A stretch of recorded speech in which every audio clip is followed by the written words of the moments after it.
see white lies dancing between the lines. She's an atheist. Carousels in her mind, spinning all in her eyes. She's an atheist. Hello and welcome to the Digital Freethought Radio Hour on WOZO Radio, 103.9 LPFM here in Knoxville, Tennessee. We're recording this on Sunday morning, January 29th, 2023. I'm Larry Rhodes, or DJ Doubter 5, and as usual, we have our co-host Wombat on the line with us. Hello, Wombat. Hey, I'm the Wombat. What's up? Oh, everything, all of us. Guests today are Dread Pirate Higgs from Western Canada, Joe all the way from Kentucky. Hello. Hey. And John Richards from London, well, south of London, I believe, England. South coast, yes. Sounds good. London's that way, in the north, 50 miles. Cool. That way doesn't work real well on the radio, but otherwise. Digital Freethought Radio Hour is a talk radio show about atheism, free thought, rational thought, humanism, and the sciences. And conversely, we'll also talk about religion, religious faiths, gods, holy books, and superstition. If you get the feeling that you're the only non-believer in your town, well, I'm betting you're just not. Here in Knoxville, in the middle of the Bible Belt, we have a group of over 1,000 of us, and that's just one town.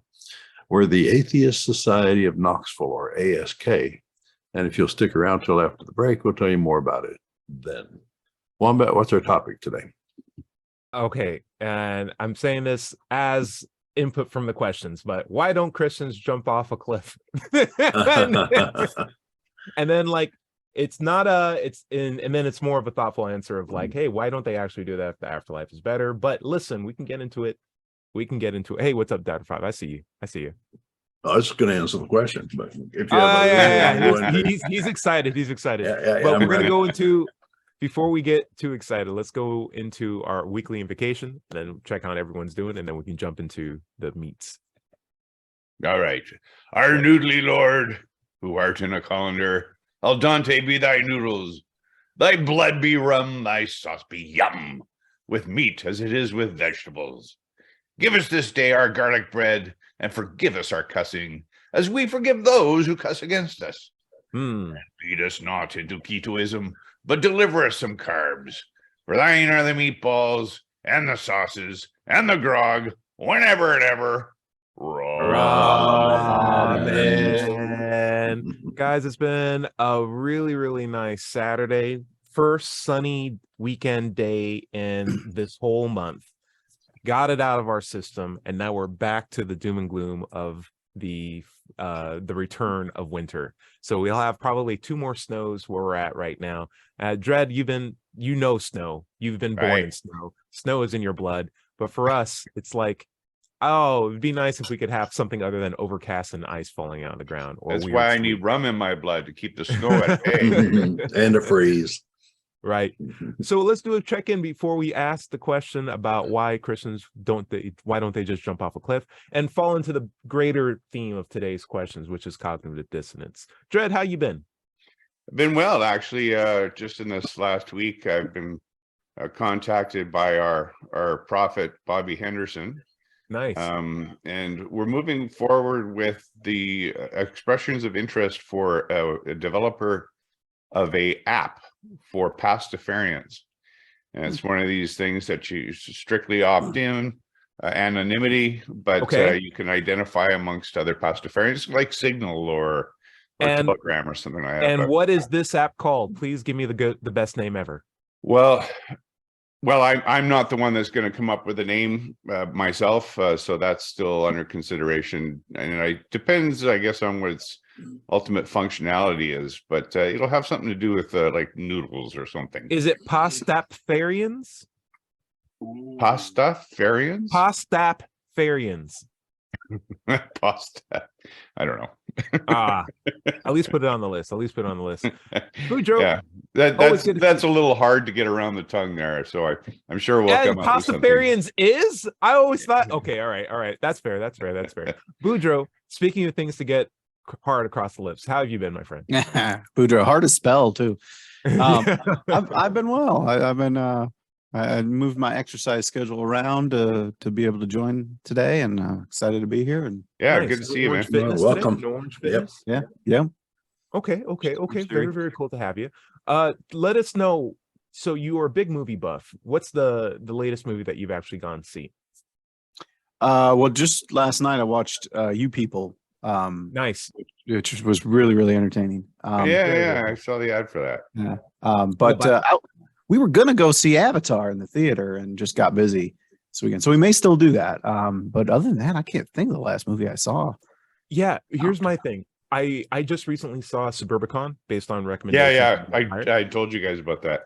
Same vein as You People, but also not, because the racial commentary tree is in the backdrop. It colors what is much more, in my opinion, a really, really fascinating dark comedy in the foreground. And when I saw that movie, I was like, this is really good, because it's taking for granted how people were back there by just saying, hey, everyone's racist, but bad stuff is going to happen. Don't worry, because more or less everyone is. It's just like, it was so good. And it never was like called out or pointed out as like a bad thing. It's just, it was what it is, but here's this other story that's in this world. And so when I saw it, I thought, what a great depiction of it, because it so often things get so melodramatic, and there's like has to be some cool thing where there's one white neighbor who's here to help out and all this stuff. Like, no, it's not about them, it's about this terrible family.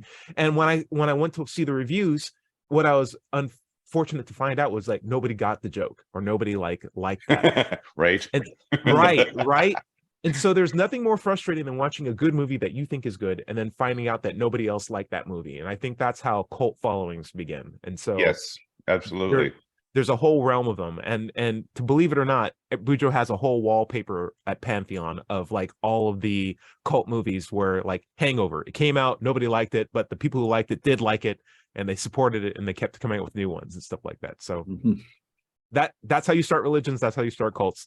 Great show to talk about that. John Richards, how you been? Well, that sounds like Star Trek, which was a flop in the beginning and then developed into a cult. Anyway, I didn't know that. yeah.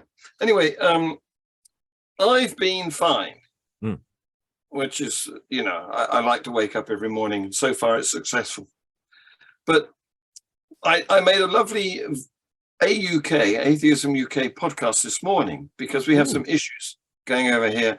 And one of our friends has been deplatformed because he got an item onto the agenda of one of our local committees for religious education. And it was about assemblies, because a 1944 law in this country, and bear in mind that we're not a secular country. Constitutionally, we are a Church of England, religious country, which is ridiculous, because of course you're on the downhill side Like of Canada. the religious awakening. Just like Canada. This anachronistic law specifies that at school, every pupil has to meet once a day, all of them together in an assembly, and have a Christian religious worship. And of course, most of the schools ignore this, but nonetheless, it's on the statute book, and we're campaigning to get rid of it. Yeah, good for you. Good. Yeah. Good luck. Yeah. Well, it was And I hope just it's more like in popular. Canada. It was only in 1978 that blasphemy laws were taken off the books. Yeah. Right. I'd also like to, in a non-religious sense, I also like to see Pledge of Allegiances just go away too. And Yeah. there's no real need for You that, can't particularly force somebody to make a pledge. It's coercion. They wouldn't stand up anyway. Exactly. Like, let's think about what that actually means. Doubter 5, since we Yo. hate America, how you been? We hate America. No, we don't. Oh, I'm fine. I got a new graphics card so that I could play Star Citizen better, and it's Nice. working fine. And I've got a new what do you call it? Devotee in Dread. He's playing it now too. We've been Oh, hanging really? out together Awesome. in the starships. Yeah, So you guys are like space engineers together then? more like combaters, combat Okay. soldiers, Problem makers. pilots. Nice. Anyway, a lot of fun. Cool, man. That's awesome. So, who would imagine when you were born, you'd be virtual simulated space pirate Or a computer programmer, because I was born in 1950. Yeah. Think of this world. What a great life, guys. All right, we're going to go into some listener comments. The aspect of today's show or general theme is cognitive dissonance, and we talked about in Discord, what questions would you guys have for a group of atheists or for religious people? And the first question that we had was, why don't religious people just jump off a cliff? Pause. Actually, that's a really good point, because they believe the afterlife is better than the life that we're in right now. So why don't they jump off a cliff? Doubter 5, you're excited, so go for it. Well, it would make sense, yes, of course, but the church found out pretty early on that that's not a good idea, so they made it a sin. Okay. Yes. So, I mean, they would lose memberships and they wouldn't get their tithes anymore, so they made it a sin, so that if the last thing you did was commit suicide, you'd go to hell. So How about, presumably, you could help your friend by pushing them off the cliff? yeah, well, that's the thing. You don't There see you them go. like just ignoring safety, though. I mean, you'd think that if they thought they would live forever, like they profess to do, that they would, shoot safety belts, looking both ways when they walk into traffic, Sure. because what difference does it make? Wouldn't you rather reside in heaven than here on earth with all the pain? Right. But they don't do that, do they? They seem to know better at some level. Well, help me out. My mom's Jehovah's Witness. She doesn't accept blood transfusions, and Right. that could actually go to save her life. Is that considered one of those loopholes where it's like, oh, I need a blood transfusion, and if I don't get one, I go to the afterlife, or Mhm. I'll party with God and Jesus forever? I don't Yeah, have an no, answer thank for you. that. I don't know why they would do that. There's nothing in the Bible that I know. Of course, they could probably tell you why they don't, according to the Holy Scriptures. Yeah. But to me, it makes no sense. Yeah. Bujo, what's up? So I had to pull up the book on my app, but why there is no God: simple responses to 20 common arguments for the existence of God. It's by Armin Navabi. I don't know if anyone's ever read it. Yeah. But yeah, I'm if I recall, and correct me if I'm wrong here, John. The kind of the intro to the book was him. I think he's Muslim, and he was talking about how he jumped off the roof of a building to try to commit suicide because he was so terrified of not getting into heaven, and there is a loophole in their religion that if you're under the age of 13 or whatever it was, 14, you'd automatically go to the good place. And he didn't die and recovered, and then found his way toward atheism and wrote an excellent book. But it is, to me, that's frightening. And yeah. But I mean, that's another thing. Even in mainstream Christianity in America, there's a common belief that if you're below like 7 years old, that you automatically go to heaven. And Andrea Yates took that to the logical conclusion and killed 5 of her children in one afternoon. Yeah. They were I mean, talking you about can, that. you can go on Google and look up Andrea Yates for the full story. That's it. And Catholics, of course, have an answer to unbaptized babies. They go to the guff or whatever it's called. Actually, that's been abolished. Yeah. The Catholic Church I understand. But they nevertheless had come up with something, right? Right. They did. Yeah. Wow. Discord was talking about Andrea Yates as well. They were bringing that up as a example of a woman who drowned all 5 of her children in a bathtub. In the bathtub one afternoon. Yeah. Just to make sure that they would go to heaven, just so they get through that loophole, right? In an evil world. Dread, there's another comment. Oh, it's actually to me. Jehovah's Witnesses don't accept blood because they are told that humans must not sustain their life with another creature's blood, which includes other people. And that's why it's unholy. I'd like to get the scriptural references on that if they're listening and could Would supply it matter? some of Would them. it No, matter? I'd like to look it up and see what the actual wording is. Okay. And what's funny is I was talking to a Christian earlier this week on Facebook, and I quoted a scripture to her, and she said, well, you can't take it literally. And that was pretty much end of the conversation. That's great. That's so great. John, I mean, like I should not take God's unerring word, Right. for, oh, I that's should go so to a good. human to interpret it. Yeah, we live in a weird zany twilight zone. It really is. John Mhm. Richards, why don't Christians just jump off a cliff? Well, Dred's right. They made it a sin. And probably, or was that you, Larry? And probably because they don't want to reduce their congregation. They want to expand it. It's Right. a business, Mhm. after It all. is. Mhm. But what I think we should add to this conversation, the fact that heaven is actually a gay club in Charing Cross, London. And what? I've not been there. But, A gay nightclub. yes, yes. But I've not been there, but I think that it might not be so unreal as they like to imagine. But the interesting thing here is what is and what isn't suicide, because one of you raised the point that you could deny medication, and whilst you wouldn't actually be Christian positively- Scientists. while you wouldn't actually be positively killing yourself, you would be sort of negatively killing yourself.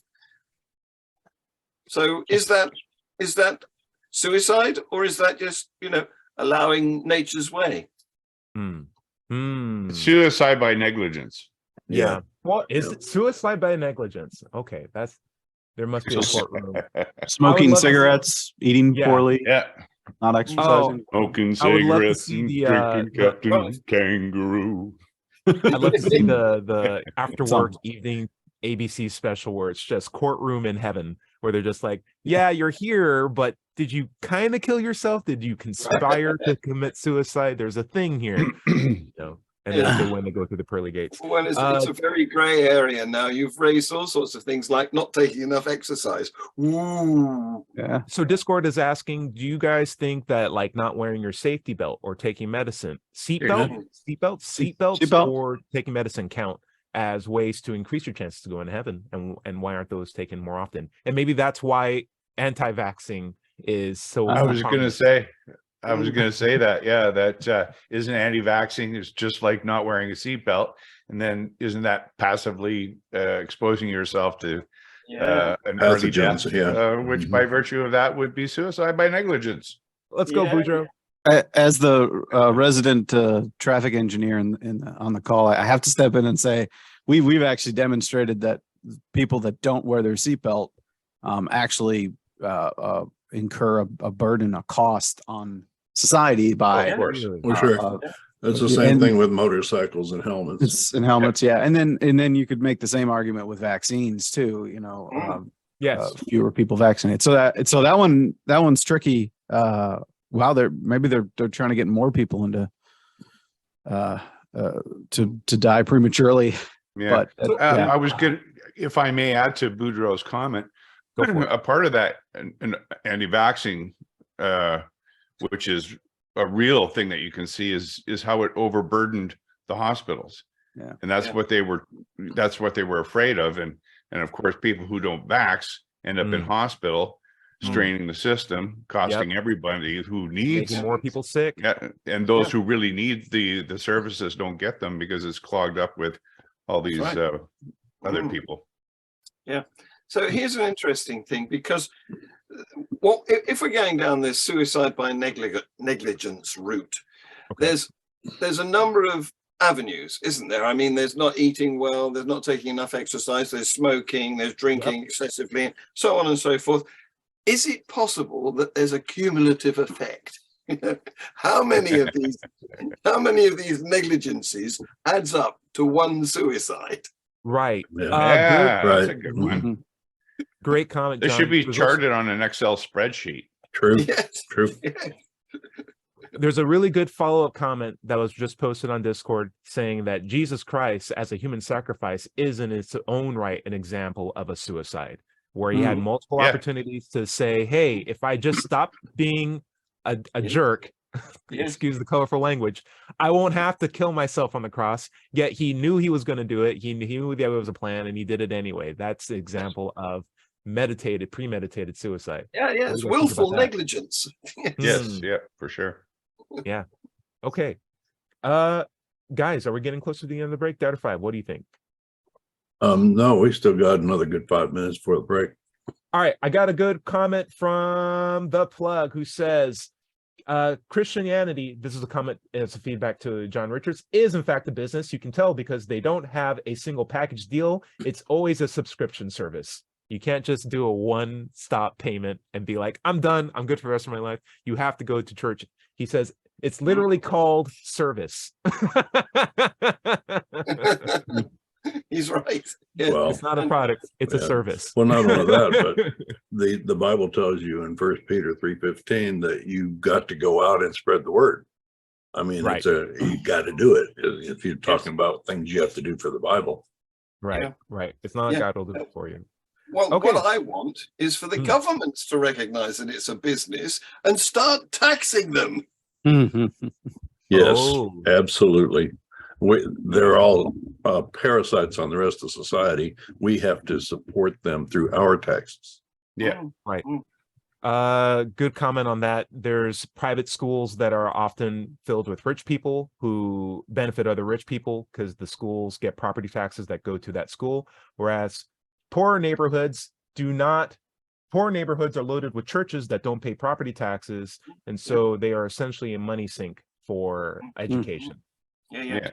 It's worse in other countries. In countries like Nigeria, which desperately needs some welfare and Mhm. education in hospitals, and the only rich people in there are the pastors, you know? Right. Right. hmm Sure. Yeah. Layered.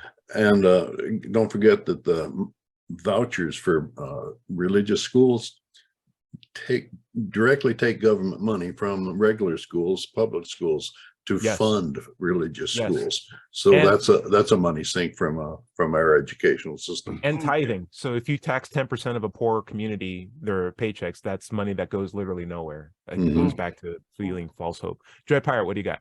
Well, I was going to say that that happens a lot in Canada.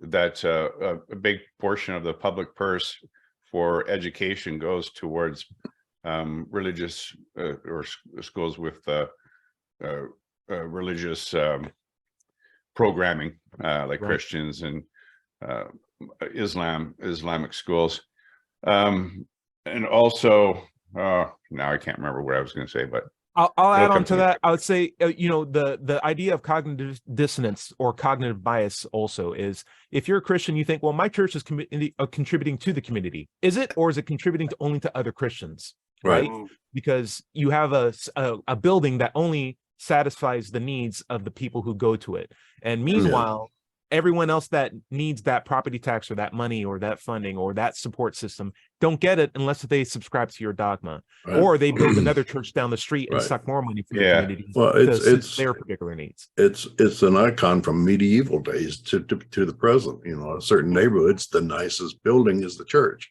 The Right. money Yeah. flows from the community to the church, which builds, Yep. Yeah. hoards the money or builds the church or whatever. Yeah. And then Well- when you go, when they need money, they come to you. But when you need money, they tell you to go to God. Right. yeah. So, Yeah. it's a great model. It's a diode. Well, over here in the UK, we have laws against discrimination. So what I would like to see is those laws being extended to the usage of faith buildings, so that Mm. if on Monday they have a Christian meeting in their hall, on Tuesday they've got to have a Muslim one, and on Wednesday they've got to have a Jewish one, and that applies to all of the different religions. Or secular ones. They could open it as Yes. a community club on certain days of the week. Yes. Pay back. Well, Yeah, you know, to they the say community. about McDonald's that McDonald's is not in the business of selling hamburgers and fries. They're in the real estate business. And that's what religions are when it comes to that thing. They're not saving souls. They're selling. They're collecting real estate. That's it. They're making that money. That's what Well, we do. we don't sell a product franchises when we make generally. money. So, Yeah. Anyway, are we getting closer to the bottom? Yep. All right, let's take sounds that right. Okay.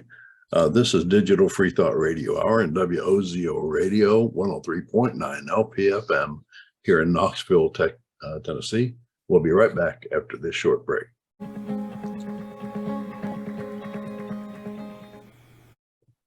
Welcome back to the second half of the Digital Freethought Radio Hour.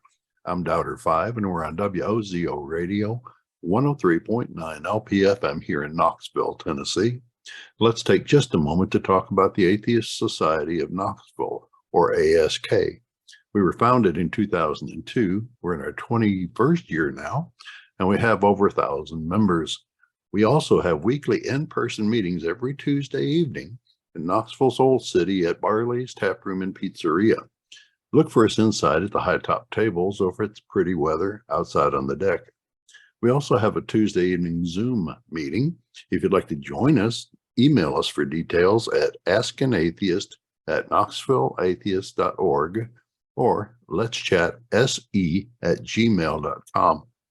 You can also find us online on Facebook, meetup.com, or go to our website at knoxvilleatheist.org, or you can just Google Knoxville Atheist. That'll take you there.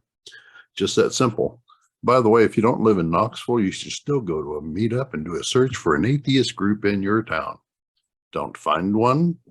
Start one. That's right. One. Wombat, where do you want to pick up? Hey, we're going to go more into the cognitive dissonance but first let's check in with Boudreaux. Boudreaux, not to pick on you with your Catholic background, but did you ever have a favorite Catholic saint? The people want to know. Yes, And the people want to know. And why is it Saint Lucy? Okay, that was the question. Yeah. So you thought I paid attention way more when I was in Catholic school, Catholic church service, and then some Wednesday night Catholic after school things. Catechism. I wasn't paying attention. We call it CCD. I forget what it stood for. But since I'm a good steward of the internet, I Google searched my favorite saint, which is going to be Saint Agatha. Okay. Because apparently she's the patron saint of breast cancer patients, martyrs, rape victims, and others. So how is it a saint? They didn't even know about breast cancer back then, did they? You can make new saints, right? Like that's how it works with the Catholic Church. Okay. You can just like make new ones, but there's one for breast cancer. That's good. Well, this one apparently, Saint Agatha also invoked against earthquakes, natural disasters, and fires, which to me makes it sound like she's like a bad guy in a video game. So I'm going with Saint Agatha. Okay. Yeah. Now it's on the list. Thank you, guys. Plug says thank you. John Richards got a question for you. You are a scientist. I would love to know, why are there religious scientists? So here's the actual question. For real though, if there's any scientists who are religious, I'd like to know how they think the universe started and how that ties in with their beliefs. Why are there religious scientists in the first place? That's a question that's always puzzled me. It's just, go ahead. If you are a scientist, you are working day by day looking for evidence, and there is no evidence for any God whatsoever that's come to my attention anyway. And we've been looking for 2,500 years or so. So Longer than that. Yeah, indeed. So what happens when is there some sort of, at the airport, you go through this arch and they some sort of detection mechanism works out what you're carrying on you, whether you're smuggling, I don't know, guns through or whatever. Do they have one of those at the door to their scientific establishment so that once they've walked through that, they're cleaned of the need to seek evidence and they're happy to... Wouldn't that be great? I would love that in the future to just be like, here's a scanning device that just clears you of all unneeded dogma in your brain, just frees you from like all these really bad ideas. You go through it and you're like, oh, maybe Ryan Seacrest is a pretty good host. It's just like you go through and, oh, this is okay. Yeah. There you go. So, because I think something like that must happen. They've got this double personality. On the one hand, partitioning. Compartmentalizing. Exactly. Yeah.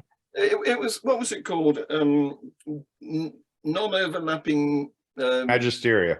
That's the one. Yeah. So what happens? They've got this compartment in their brain which works on Sundays when they're at church. Yeah. And then from Mondays to Fridays, that one's switched off, and the other one switched on. The rational one is switched on.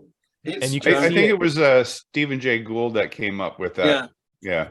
and himself being a scientist and all. Yeah. A very interesting way to look at it. When you're saying switching off parts of your brain, when you do like these talks with people like Larry and Dread Pirate and I have done, you can see it happen. You can see them talk, hey, tell me why you think tectonic plates are a thing. And they'll list off a number of criteria that are all very well substantiated, well researched, not absolutely sure, but altogether make it such that they've met the claim of why are there tectonics, and like very well evidenced. And then you say, like, so then if you have all this evidence for this, why do you believe in a God? And it switched. Well, back when I was in 3rd grade, I had a sore stomach, and I asked my mom to give me a prayer, and it went away, and that proved God exists to me. I'm just like, Right. whoa, look at that, the little fire in the switch. Yeah. Doubter 5, it looks like you want to say. Go for it, Dread. Well, I was going to say about talking about calibration, because that's what we often do in Socratic examination, is to calibrate confidence and beliefs. Yes. And sometimes, like you were saying, an example of the tectonic plates, where you could have that conversation with someone and then ask them, well, what is your confidence that is in fact the case? Well, 95%, that's kind of what the evidence is. Correct. And then this thing about mom praying for you and curing your stuff. Well, 100%. Yes. Right. How could I lower your confidence by 1%? Well, you can't do Nothing. it. I'm 100% Absolutely confident. Yeah, so. It's a bizarre situation. So you're closed-minded on it. No, I'm not closed-minded. I'm just will never change my mind about it. I'll hear things like that. But listen, what you were saying before, John Richards, it was really interesting, because you had this idea of scientists' jobs are finding evidence, and they haven't found evidence for God. The thing is, they found evidence for God. It's just not enough evidence to support a God claim. They have terrible antidotes, my bad. Don't arrest me, John Richards. I'm sorry for pronouncing the C in antidote, but they have personal experience. They have arguments from comfort. They have a book of claims that they believe are true. They have arguments from authority. All of these things do not add up to any worthwhile belief or demonstration of a God existing. Yet they've reduced their criteria to a second standard where they will use that to confirm that a God exists. Whereas for everything else, they have a completely different standard. And so essentially they're operating on a double standard. They found evidence, but they're willing to believe it on that low standard. What do you think? So they leave their laboratory, and then the bar lowers right down to ankle height. Correct. Yeah, it's really frustrating. Hey, Doubter 5, what's up? Well, what gets me is when and I did this myself when I was believer or getting close to non-belief. Give me a sign. And anything that out of the ordinary that happens is, quote, a sign from God. And not only just a sign from God, but a sign from that particular God, which supports that particular religion. Like I asked one guy, I told him I was an atheist and he couldn't believe it. And I said, well, why do you believe? What convinced you that God was real? He said, well, one day I asked for a sign, and every number I looked at had sevens in it. It was just all over the place. my paycheck, everything, license plates. So that was good enough for him. Right. Yeah. It's so a shame it's just not a phone call. It's like, oh, I'm God. I exist. By the way, I exist. That would be at least better than I found a 7 in the cloud. Going by that reasoning, obviously 007 is God. Okay, Dread, what do you think? Yeah, I was going to say that, like for Pastafarians, or for myself as a Pastafarian, anyway, my Pastafarianism is based on the idea that there are unknowable aspects to existence that I will never ever have a solution for. And it serves kind of like as an avatar, or as a placeholder where I can celebrate those things without conflict. You know what I mean? Sure. So do I believe in a literal flying spaghetti monster? Well, probably not. But you think about quantum entanglement and string theory and the forms of matter inside a neutron star, which are related to forms of pasta. These are all really just as good an explanation as any for those things that we'll never understand fully. I see Pastafarianism. That's where I place myself. Pastafarianism is a avatar for a celebration of the unknown and complex. Yep. And Exactly. it is a shrinking unknown because we are figuring things out, but it's so vast that it's like, hey, we'll be here for a while. This unknown thing's gonna be here, but let's just have some pasta and enjoy the fact that there's Absolutely. just gonna be some things we won't ever figure out. Isn't that cool though? Isn't that actually interesting? I like that a lot as an approach to it. Boudreaux, I saw your hand. What's up? Yeah. I like that how you summarize that Pastafarianism though. That's Thank a you. good yeah.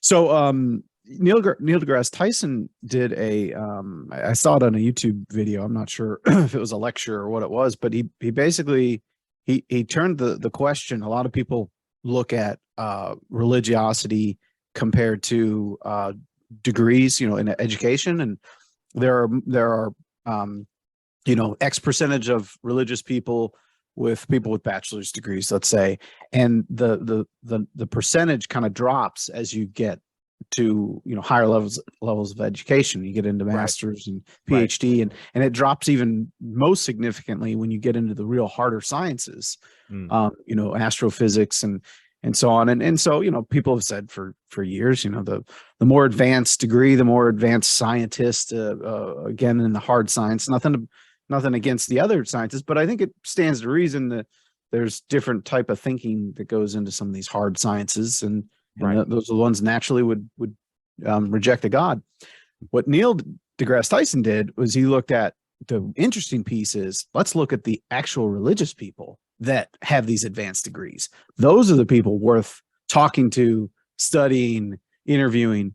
You will have this advanced degree and you're a huge minority in your field, and because you still believe in a God. Those are the interesting people. So I don't know if there's always been a follow-up to it, but I would be really curious too. And you probably see it, Ty, in your work and field. But you're surrounded by, and I see it sometimes too, and on campus in engineering, it's like, it surprises me to see someone with a PhD and advanced degree and still, right. Well, the most famous example of this, of course, is Francis Collins. Yes. Who he was key person in the Human Genome Project, wasn't he? Yeah, priest. Yeah. He was a pure scientist. Collins, no. Go ahead. He was a pure scientist who had a revelation when he saw a frozen waterfall. Yeah. Okay. That made him become a Christian. Yeah. Wow. Really? And convinced him 100%. I can show him a bunch of frozen waterfalls right now. You can go on Google. Did he have Google Images back then? Here's an idea, though. I think we've got Chat GPT. Oh yeah. We should ask it. We should ask it. Why are there religious scientists? I can do this. Next meeting, we'll do Chat GPT, where we will generate 50 or 10 questions for the show and see how. Ask 10 questions that will stump atheists. How about that? We'll ask Chat GPT to give that to us and see if we can field them. So this is a new chat box program or something? It's an really AI. Nice AI. It's state of the art AI. It is. So and it's called what? Chat GPT? It's a step forward. So quick sidebar, there's things called Turing tests, which is like a really fun, they actually make a competition where you can see on YouTube people competing against each other with robots that they've produced that are made to trick other people that they're actually people or a chat robot. And we've since 2012 have made a chat bot that can actually more than 50% of the time actually convince people that they're actually talking to an actual human being. And companies have been buying those programs and use them for their like customer service operations. So like when you go on Amazon and you think you're talking to a person, maybe from like India or somewhere, it's actually just a robot that's like using the fact that it's foreign to cover up some of the grammatical mistakes that it's making, but it's still just fixing stuff for you automatically. And then finally, they have an open AI, which is basically, hey, anybody can use this. You can go on, it's partially owned by Google or at least sponsored by it, but they're a $29 billion owned, privately owned distribution of open software. You can go on ChatGPT, log in and play around with this computer that will write song lyrics for you, poetry on very, very short prompts. My friend from work said, write a poem about our job, posted it, and we got like this epic odyssey of like everyone about our job, the nature of the work that we do, and it's all in lyrical sense. I'm like, this is scary. This is actually very It's well very done. scary. Imagine how you'd feel if you're a writer for shows that they could just take over. I'm going to get some new Listen, we need better prayers. writers for shows. Most shows are really bad. There's only like one or two good shows a year. We all know that. Right. Dred, I was going to tell you that most of these chat GPT interactions are all text-based. When you go there, you have to type in and they give it back in text. However, if you go to YouTube, you can find a lot of videos where they have taken the text and run it through an emulator of a person, you know, who's talking the lines and doing the speech instead of, so you don't have to read all that stuff. And they also have videos where they have one GPT or one AI talking to another that way. So the conversation is very interesting.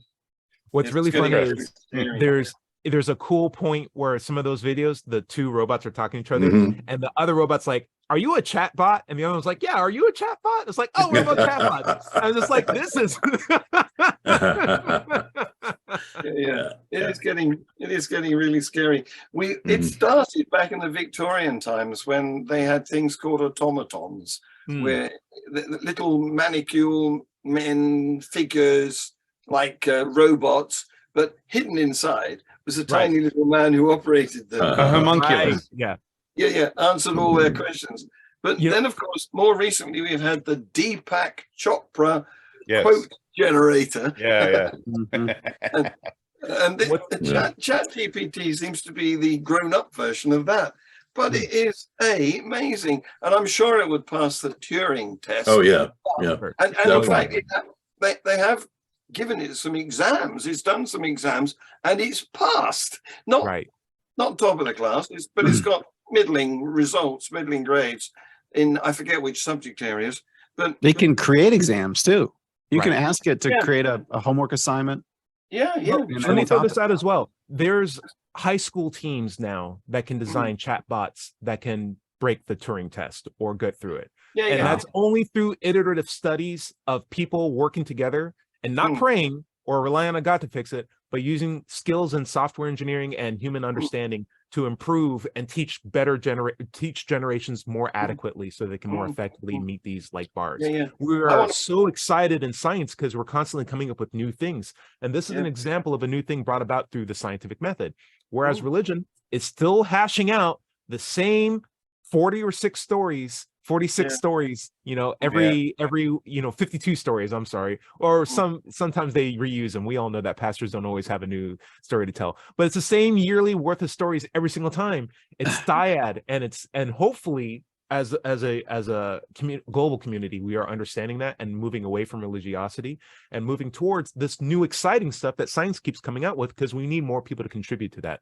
More women, females, foreign people, everyone doing it improves it, because that's the way how we get better at stuff, with just all these new hands and minds working together on these new projects. I feel like that is the stuff, while scary in some aspects, all new technology was scary. I mean, I remember when we first got our first microwave, that was terrifying. We're like, what in the world? It's not even hot and it's making it hot. What's going on?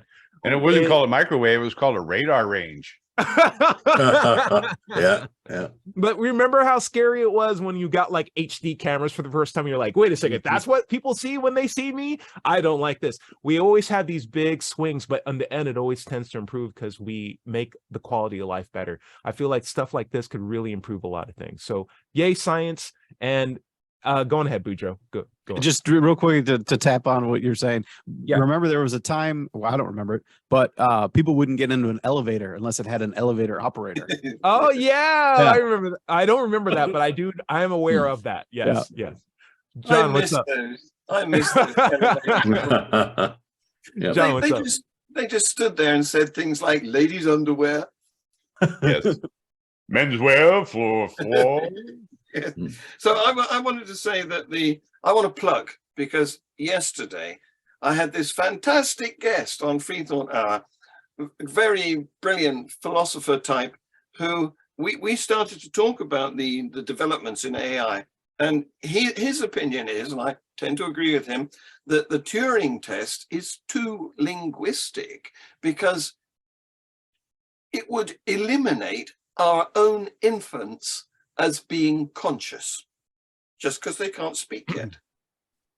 You know, and there's another aspect there too about AI, is that you never hear one say, you know, I was thinking. You know You what I mean mean? they don't use like Dot, dot, dot. superlatives? It doesn't say, well, I had this idea. Like AIs don't come up with original ideas, right? So there you go. Next question for Chat GPT. Have you ever had an idea? Have you ever had Okay. an original idea? Yeah, we Yeah. may have to define original because they can definitely come up with things that are essentially novel just through brute force, right? In the same way that a human being can come up with a new song, they can come up with like a new poem. Yeah, they Yeah, can do but it. you know, they wouldn't be able to sit there and say, oh, I was thinking about the nature of time, and I developed this new theory about space and the space-time continuum or something like that. I mean, that's not going to happen.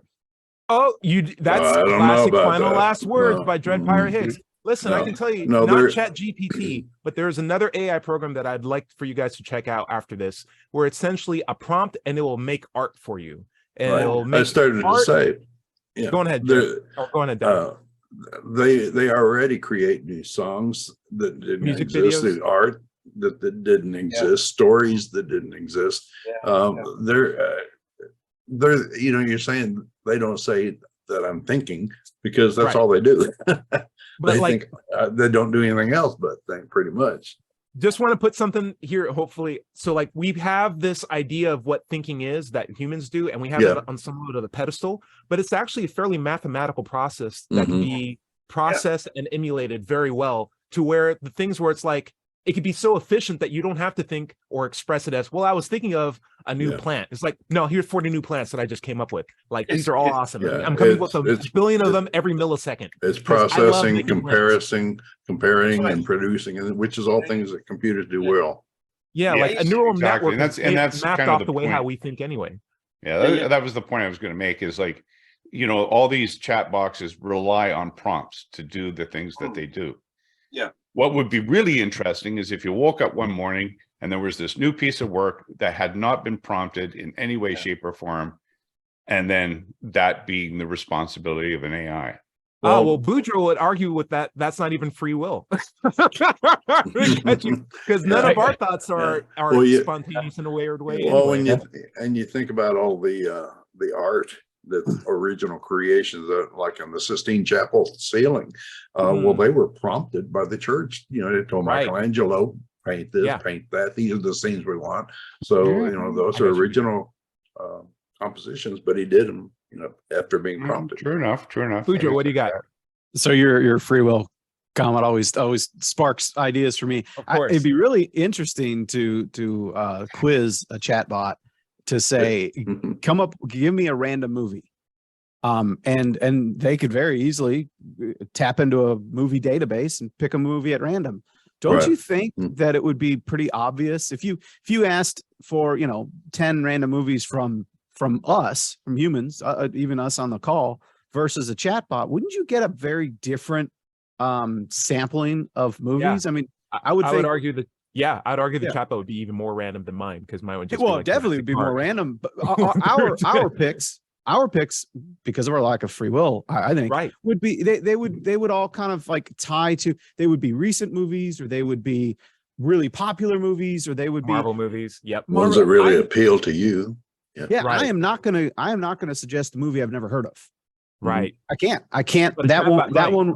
But the chatbot might. So I bet if you did some kind of a distribution of like the popularity or the star rating or whatever, or the gross income, the gross whatever the movie collected, I guarantee that the chatbot would have a much lower score on popularity or whatever versus. So there's your Turing test right there. Just Right. ask them for a random movie. I mean, it Box used to be the office case where people. receipts that you were Used to thinking. be the There case you where people would say you can never beat a human being at chess because chess is this, really abstract sort of conversation between two very brilliant forward thinkers who can like plan things ahead. It's like, no, like there's a way to meticulously design objectives in chess to where you can say, I think these moves are better, and I'm going to just try to make the best move each time. And now we have computers on my phone that can beat me or grandmasters, right? And that's really useful because it can train grandmasters. So like, it didn't ruin chess. It just made people better at chess players because now there's a higher standard. I feel like chatbot and like these art programs are just going to do the same thing. They'll inspire more things from people, but they'll also make people understand that the way how we understand things can be understood. And that is a very useful thing, because now we don't rely on mysticism or religion or spiritualism to explain that to us. Now we know the process, and we can now find the best process to educate children and train ourselves at new cool things that we want to learn. Like, this is a benefit if we just understand that everything we do in here can be fairly well understood, and if anything, done better. And I think that's a cool thing. John Richards, I think you had a comment.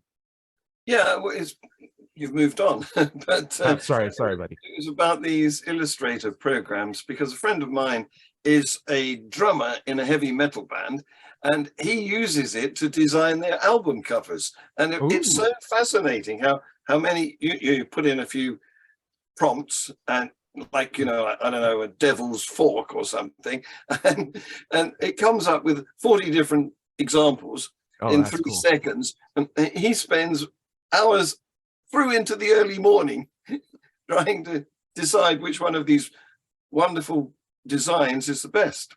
Right. I'll also throw one last thing out before we close the show. I enjoy drawing, and the fact that there's a computer that can make art doesn't take away the value that I put into the practice of drawing. In the same way that there are people who love writing, and the fact that there's a program that can write poems too doesn't take away any joy that person can get from it. Yeah, I just think we are going to evolve to where we appreciate the things that we love to do more versus doing them to necessarily gain or profit or a notoriety or an audience or things like that.